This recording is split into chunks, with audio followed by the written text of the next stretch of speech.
Yes students, a very good morning to all of you.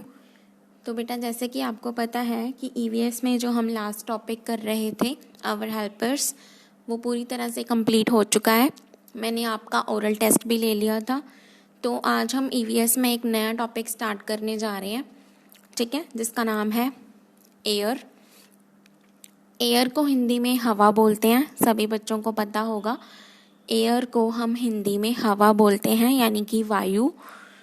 तो बेटा, जैसे कि हम पानी के बिना नहीं रह सकते, मैंने आपको बताया था we can not live without water, उसी तरह उतना ही ज़रूरी हमारे लिए क्या है, एयर भी है, ठीक है। तो हम हवा और पानी दोनों के बिना ही नहीं रह सकते।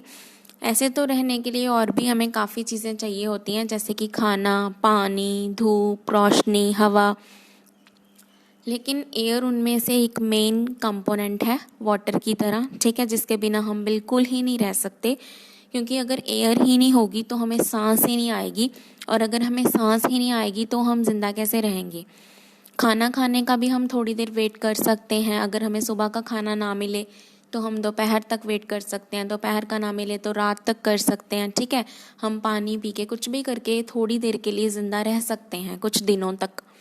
लेकिन अगर हमें थोड़े सेकंड्स, जिसे हम बोलते हैं मिनट भी नहीं, सेकंड्स, फ्रैक्शन ऑफ सेकंड्स पे अगर हमें हवा, ऑक्सीजन, सांस ना मिले तो हम जीवित नहीं रह सकते, ठीक है। तो आज हम जो टॉपिक स्टार्ट करने जा रहे हैं उसका नाम है एयर, यानी कि हवा। तो सबसे पहले माइंड में ये क्वेश्चन हमारे आता है कि जो हवा है वो हमारे लिए क्यों ज़रूरी है, ठीक है। तो सबसे बड़ा और सबसे मेन कारण जो हवा का है, जो हमें चाहिए, वो ये है कि हवा जो है हमें ज़िंदा रहने में हमारी हेल्प करती है। ज़िंदा रहने के लिए हमें क्या चाहिए, सांसें चाहिए, ब्रीदिंग चाहिए, ठीक है। तो इसका आंसर होगा we need air to live. तो हमें हवा क्यों चाहिए, हमें ज़िंदा रहने के लिए हवा चाहिए। हवा में क्या होती है, ऑक्सीजन होती है, और उसी से हम सांस ले पाते हैं, ठीक है। इसके लिए मैं आपको एक एक्टिविटी बताती हूँ। आप सभी बच्चे क्या करेंगे, आप सभी बच्चे थोड़ी देर के लिए, कुछ टाइम के लिए, अपनी जो मुंह है, मुंह और नाक दोनों के ऊपर एक जो हैंडकरचीफ है, यानी कि जो रुमाल है, उसे रखें और उस रुमाल के ऊपर अपने दोनों हाथ रख लें, ताकि बिल्कुल भी हवा जो है आपके नाक के अंदर ना जा पाए। तो जब वो नाक और मुंह दोनों ही बंद हो जाएंगे तो थोड़ी देर के बाद आपको क्या फील होना शुरू होएगा कि आपको क्या हो रही है, सांस लेने में दिक्कत हो रही है, आपको जो उखड़े हुए सांस आ रहे हैं, ठीक है, या फिर आपके अंदर हवा नहीं जा पा रही। तो उससे क्या पता चलता है कि अगर हमें थोड़ी से टाइम के लिए भी हवा ना मिले तो हमें सांस आनी बंद हो जाएगी, ठीक है।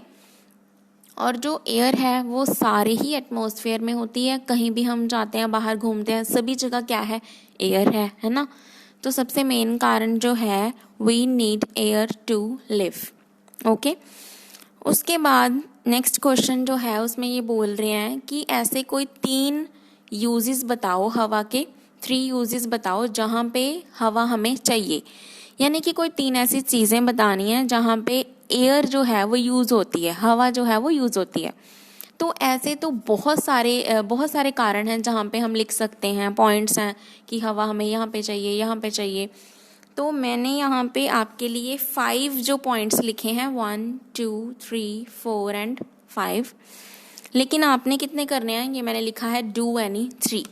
इनमें से जो भी आपको 3 इजी लगेंगे वो आप कर लीजिएगा। 5 में से कोई भी 3 आप चूज़ कर सकते हैं।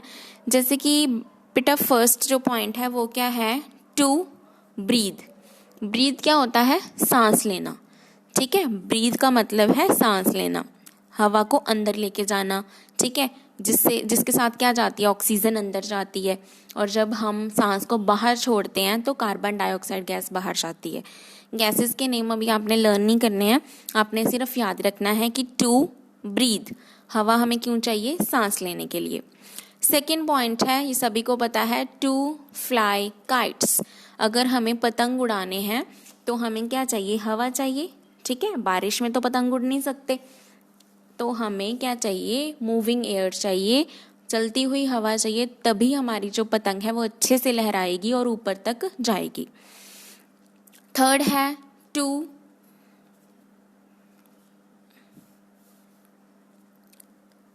अभी देखिए, अभी आपको विजिबल होगा। टू ड्राई अप क्लोथ्स, तो कपड़ों को सुखाने के लिए हमें क्या चाहिए? हवा चाहिए। जैसे कि हम गीले कपड़ों को धोने के बाद सुखाते हैं तो हम उन्हें कहाँ पे, जो धूप में और हवा में सुखा देते हैं तो वो अच्छे से जल्दी से सूख जाते हैं। तो गीले कपड़ों को सुखाने के लिए भी हमें हवा चाहिए, ठीक है। टू सेल बोट्स, अब सेलिंग क्या होता है? किश्तियों को चलाना। किश्तियों को जिससे हम चलाते हैं ना, जिसे हम उसे हम चप्पू बोलते हैं, ठीक है।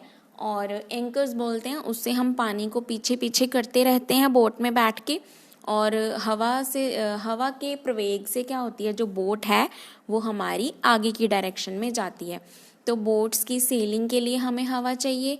उसके बाद जो लास्ट पॉइंट है, टू बर्न थिंग्स, चीज़ों को जलाने के लिए भी हमें क्या चाहिए? एयर चाहिए, ठीक है।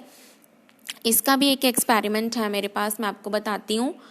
आपने वैसे तो आप नेक्स्ट क्लास में वो करेंगे, लेकिन मैं अभी आपको बता देती हूँ कि अगर किसी चीज़ को जलाना है, बर्न करना है, तो जो एयर है वो ज़रूरी है। Air is necessary. इसका एक एक्सपेरिमेंट आप कर सकते हैं कि जैसे आप सभी के घर में एक कैंडल होगी, कैंडल मैंने मोमबत्ती होगी, तो आप उसको अपने पेरेंट्स की हेल्प से लाइट करें, यानी कि उसे जलाएं।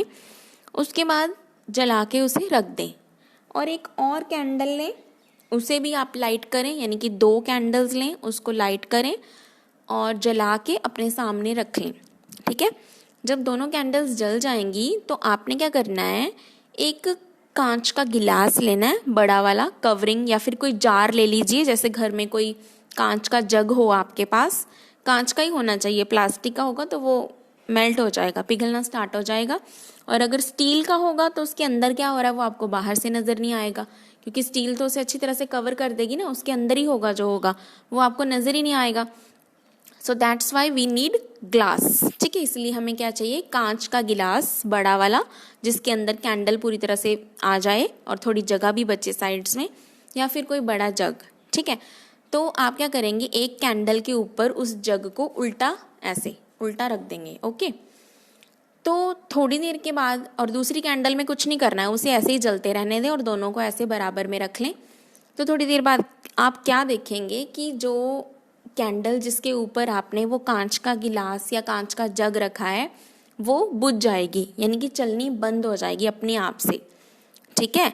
तो उससे हमें क्या पता चलता है? और जो दूसरी कैंडल है वो ऐसे ही जलती रहेगी, उससे कोई फर्क नहीं होगा, कुछ भी उसमें चेंज नहीं आएगा। लेकिन जिसके ऊपर आपने वो कांच का गिलास या कांच का जग रखा है वो कैंडल बुझ जाएगी, ठीक है, बंद हो जाएगी जलनी। तो उससे हमें क्या पता चलता है कि जब उसे हवा मिलनी बंद हो गई, जब उसे ऑक्सीजन मिलनी बंद हो गई, किसी भी चीज़ को जलाने के लिए हमें सबसे मेन कंपोनेंट है वो चाहिए ऑक्सीजन, और ऑक्सीजन किस में होती है? हवा में। तो जब उसे हवा मिलनी बंद हो गई तो वो कैंडल बंद हो गई चलनी, वो बुझ गई। तो इससे हमें पता चलता है कि अगर हमें किसी भी चीज़ को जलाना है तो हमें क्या चाहिए? ऑक्सीजन चाहिए, यानी कि हवा चाहिए। हवा के बिना किसी भी चीज़ का जल पाना पॉसिबल नहीं है, ओके।